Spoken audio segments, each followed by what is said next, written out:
స్వయంగా ఢిల్లీకి వెళ్ళి కేంద్ర మంత్రులను కలవడం కావచ్చు, మంత్రులకు టెలిఫోన్ ద్వారా విజ్ఞప్తి చేయడం కావచ్చు, అధికారులతో సమీక్ష చేయడం కావచ్చు, అనేక సందర్భాల్లో వ్యవసాయ శాఖ మంత్రిగా వారు స్వయంగా మా పార్లమెంటు సభ్యులు 12 మంది పార్లమెంటు సభ్యులు 8 మంది లోక్సభ రాజ్యసభ సభ్యులు కలిసి అక్కడ పార్లమెంటు వేదికగా నిరసనలు చెప్తా ఉన్నారు, డిమాండ్ చేస్తూ ఉన్నారు. ముఖ్యమంత్రి గారు కూడా స్వయంగా కలిసినారు.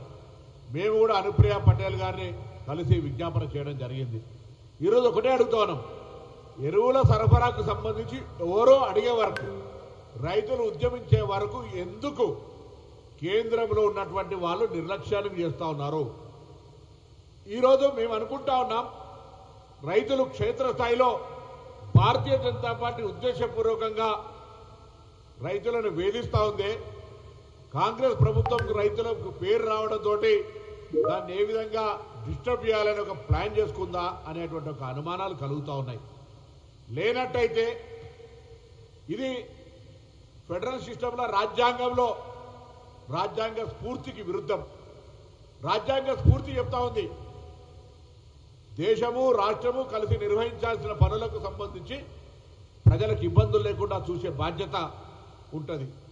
కానీ ఇక్కడ పూర్తిగా ఈ ఫెడరల్ సిస్టంలో, ఈ ప్రజాస్వామిక వ్యవస్థలో రాజ్యాంగమైనటువంటి విధుల నిర్వహణ యొక్క కేటాయింపుల్లో ఎరువులు 100% కేంద్ర ప్రభుత్వం బాధ్యత. మరొక్కసారి చెప్తున్నా, ఎరువుల నిర్వహణ, తయారీ, భాగస్వామ్యము, పంపిణీ వ్యవస్థ అంతా కేంద్ర కనుసన్నల్లోనే జరుగుతుంది. తెలంగాణ రైతులకు చేతులు జోడించి మరొక్కసారి విజ్ఞప్తి చేస్తా ఉన్నా, తెలంగాణ రైతులు ఎదుర్కొంటున్న ఎరువుల సమస్య భారతీయ జనతా పార్టీ పాపం, భారతీయ జనతా పార్టీ కుట్ర ఫలితం, భారతీయ జనతా పార్టీ నిర్లక్ష్యం ఫలితం ఇలా తెలంగాణ రైతులు ఎదుర్కొంటున్నటువంటి ఎరువుల కొరత. కాదంటే అసలు రామచంద్రరావు గారికి అయితే ఆ సోయి కూడా లేదు, రైతుల పట్ల అవగాహన కూడా లేదు, ఏం మాట్లాడుతాడో తెలియదు, పూర్తిగా కనీసం ఆలోచన కూడా లేదు. భారతీయ జనతా పార్టీ తెలంగాణ రాష్ట్ర శాఖ అధ్యక్షుడిగా రైతులు ఎదుర్కొంటున్న ఎరువుల కొరత మీద ఒక్కనాడని పార్టీని డిమాండ్ చేసే బాధ్యత నీకు లేదా?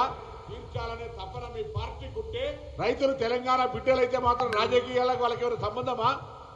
భారతీయ జనతా పార్టీ కేంద్రంలో రూలింగ్ లో ఉన్న పార్టీ అధ్యక్షుడిగా తెలంగాణ రైతులను ఎరువుల పరంగా ఆదుకోవడానికి నువ్వు చేపట్టిన పాత్ర, తీసుకున్న నిర్ణయం ఒక రాష్ట్రం లేక బయట పెట్టమని అడుగుతా ఉన్నాం. ఇది తెలంగాణ రైతులు గమనించాల్సిన అవసరం ఉంది. భారతీయ జనతా పార్టీ యొక్క ఆలోచన విధానం తెలంగాణ రైతులకు కష్టం ఏ విధంగా కలుగజేస్తుందో యావత్ తెలంగాణ రైతులు ఆలోచన చేయాలని ఈ సందర్భంగా విజ్ఞప్తి చేస్తాము.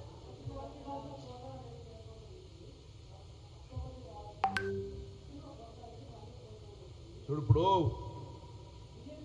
కూలిచ్చి తన్నించుకునేవాడు ఉన్నాడు.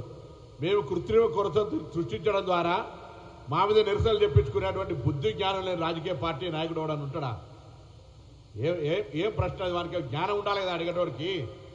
ఏ రాజకీయ నాయకుడి కన్నా మేము ఎరువుల సరఫరాకు సంబంధించి వస్తున్నటువంటి సప్లైకి అనుగుణంగా సరఫరా చేస్తూ ఉన్నాం. క్షేత్రస్థాయిలో కొంత బీఆర్ఎస్ పార్టీ రైతుల్లో ప్యానిక్ క్రియేట్ చేయడం వల్ల అందుబాటులో ఉన్న రైతులు కొంత క్వాంటిటీ అడ్వాన్స్గా కొనడం కావచ్చు. మానవ సహజ ఉదాహరణ, పెట్రోల్ దొరకదంటే మనం 200 రూపాయలు పోసుకునేది 500 రూపాయలు పోసుకుంటాం. అటువంటి వాతావరణం కొద్దిగా రాష్ట్రంలో కలిగింది. దానికి